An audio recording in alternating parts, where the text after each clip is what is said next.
यानंतर पाहुयात पुढची बातमी। शरद पवार यांनी मुख्यमंत्री देवेंद्र फडणवीसांना पत्र लिहिलं आहे। बीड हत्या प्रकरणावरून पवार यांनी आता हे फडणवीसांना पत्र लिहिलंय।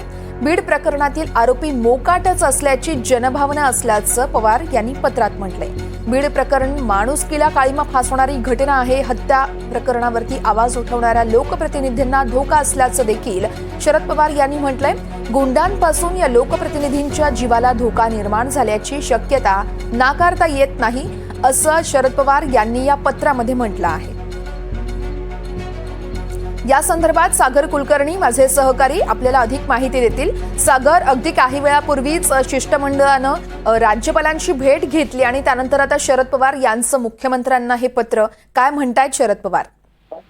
शरद पवार यांनी राज्याचे मुख्यमंत्री देवेंद्र फडणवीस यांना पत्र पाठवत देशमुख प्रकरणाला अनेक दिवस होऊन गेले तरी देखील यातले आरोपी अद्यापही मोकाट फरार आहेत यावरनं भूमिका घेतलेली आहे। मुळात या पत्रामध्ये त्यांनी म्हटलेलं आहे की जे आरोपी आहेत त्यांना तात्काळ पकडलं जाणं गरजेचं आहे आणि मुळात याच्यामध्ये कुणाचा दबाव असेल तर ते देखील झुगारायला नकोय।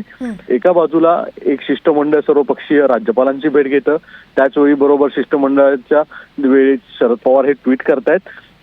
कुठे ना कुठेतरी धनंजय मुंडे यांचा संबंध लावणं आणि या संपूर्ण प्रकरणामध्ये पूर्ण राजकीय आरोप होणं हे आता होताना दिसून येत आहे।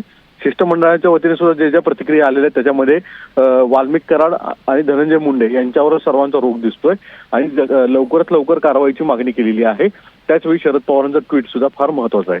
निश्चितच त्यावर आता मुख्यमंत्र्यांकडून कशा पद्धतीनं प्रत्युत्तर दिलं जातं बघावं लागेल। सागर, धन्यवाद दिलेल्या माहितीसाठी।